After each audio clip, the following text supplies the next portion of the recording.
I'm Mike Dimas, and this is Pinball Shenanigans.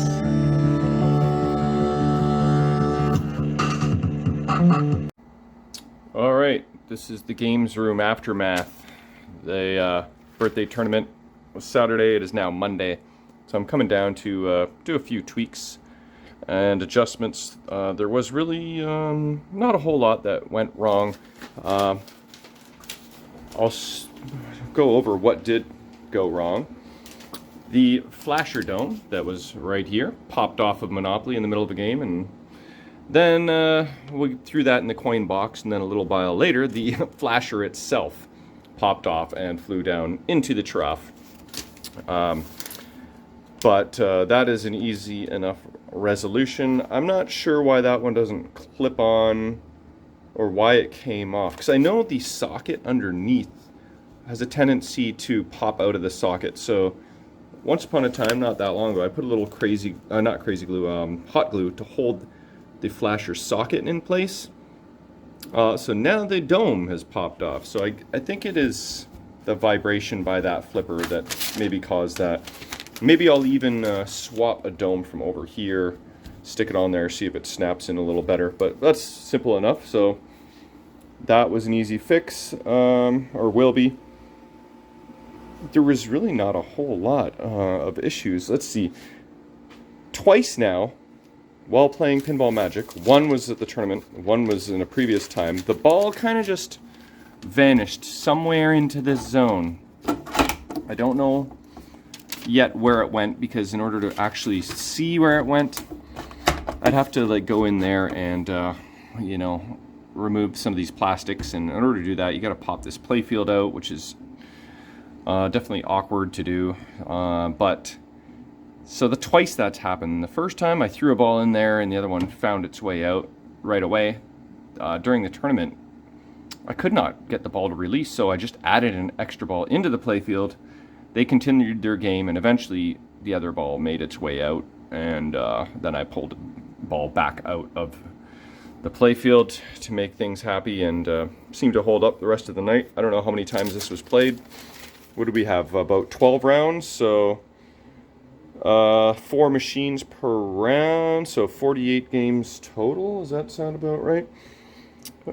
So it probably got played a good few times anyway. That was the idea of the software, to balance. I chose balance, so all the machines would get played equally in theory. So that I have to, I don't know, next time it gets stuck, I'll have to dig in there. And these switches, one or both of them, it's a fine balance between having them up too high and too low, because when you drop the ball from the magnet into the holes, they need to register. But A, the ball could be bouncing a little bit.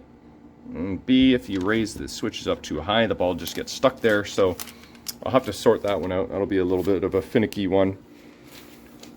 Tag team, this is my list here, is actually very small. Tag team had a ball stuck in the out hole. It just didn't register one time. So I grabbed the ball out of the trough, stuck it in the shooter lane, and it never had an issue again. So that, crossing off the list. Seawitch Player 4 display went a little flaky, so I just unconnected it. And I plugged it in tonight, and it's working perfectly. So I do not know what that means yet. And that's really it. I just, did I show in a previous video, or maybe I just talked about it, that I had to put in just before the tournament, my out hole switch stopped working, and this left lane switch. Took me 2 days on and off to figure out what was going on, and just an hour before the tournament I finally figured out what it was. There's a red-white wire on a connector on the CPU, and somehow that stopped having continuity all the way to the out hole switch. So I'm gonna have to find out where that break is. I just put in a temporary wire from there to there, so that held up all night long, so that was good. But that is on the to-do list. And so I'm back to Seawitch. I started on the display, then I remembered I want to deal with some of this electrical tape. crap here. I don't think I'm going to try and tackle every little piece of electrical tape, but I'm going to do some of it.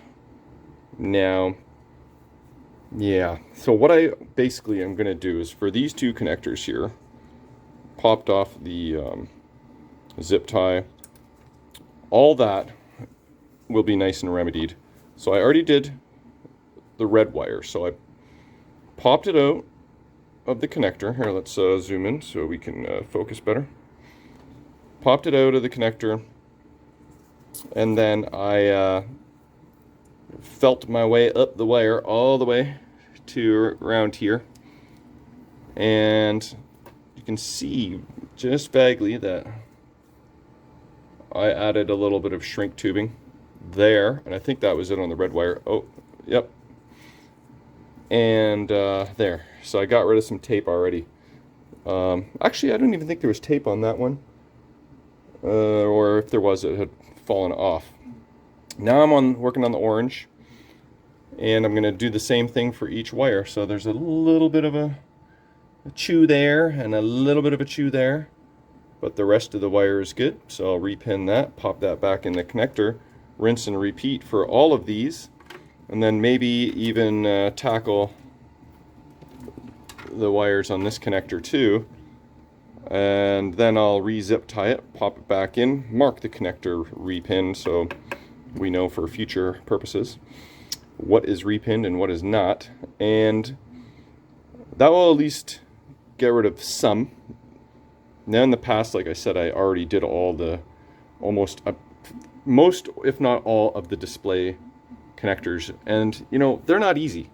Like if you look at them, most of them have double wires in them, so you got to crimp 2 wires into one terminal, and there's a lot of wires and there's a lot of friggin' connectors. So that was hours and hours of repinning that I did the first time around. So I will do some more of this, and this will be nice. At least this area will be tidy, and I'll see what else I want to address once I'm done dealing with this. So that's what I'm doing right now. I'll keep you posted. I'll just be doing some miscellaneous tweaks and whatever else is needed. Maybe get to Whirlwind, but I think what I'm going to focus on Seawitch probably tonight, because I want to get this thing ready for sale. I only took it on trade knowing I was going to sell it because I already had it before I got my Seawitch experience, and it's time to bust out a machine I don't have much experience with. So once this sells, I'll get the excitement always of bringing a new machine and setting it up, and I'm not sure what it's going to be yet. So that's half the fun, picking out of the few games I got in the storage unit there. So who knows? It could be Millionaire, which is, from what I understand, a very shitty game. And that's System 11 too. That's got a 30-inch head. That would mean I would have to remove that head. Maybe that would make for a better living room project. So it could be like maybe a Gottlieb count. No, what's it called? Having a mind blank. Not Counter Force. Countdown. Gottlieb Countdown. That one. It's nice and light, easy to move. It's Gottlieb System 1. It'll fit in this space, so it could be that. We'll see. It could be something else, but I'm going to plug away here, and we'll see what kind of progress we make.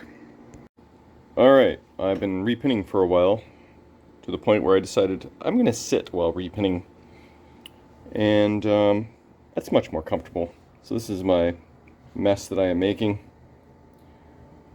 And here are the 2 wire harnesses that I've been working on. I have to, so I wrote repinned on that one. I haven't repinned all of these because just focused on any wires that had any chewies. So if you look closely, you'll see miscellaneous shrink tubage here and there and everywhere. Tried to color match from what I had. I don't actually have white, and I don't have orange, so I just use yellow for those. But you can see little bits of old crusty tape, sticky and icky. But yeah, so I'm pretty happy that from here down, these guys are now good to go. So I will zip tie them together, tidy them up, reconnect them, and then move on and see if and what I want to tackle next. That is probably not going to happen because that's kind of like in the middle of the wire harness. I mean, that goes to all of the connectors, so I can't. I mean, what would you do? Would you cut the wire here, remove the tape, shrink tube it, solder it? You know, like, I don't know. We'll see. I'll see how far I want to take this, but that looks like it's just tape holding this bundle of wires together, so I'll remove that actually and zip tie that. But yep, so looks like another zip tie not original here, and so I wonder if that's something I did first time around or what, but who knows. Anyway, making progress. Here is a dead spider, and that is now gone too. Okay, isn't Seawitch a pretty looking machine? Look at that. So tidied up these connectors. You can see it's much better than it was. Got rid of a couple other little pieces of tape. Oh, I wanted to add another zip tie to this connector here, which appears to be missing one. So I'm going to do that. But that's about as far as I'm going to take it.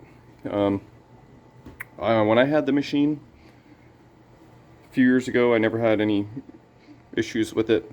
When Matt had it for a couple years, he never had any issues with it.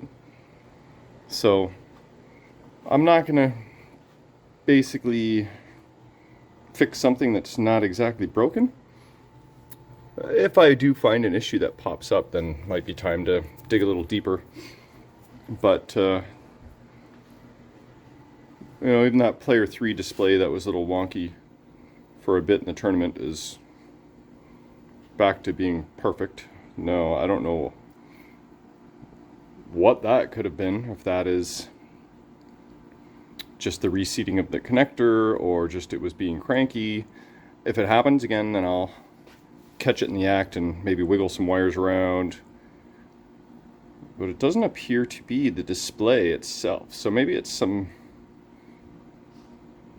well, I don't know, I can't say that for sure. But anyway, I think that I'm gonna be comfortable with that for now.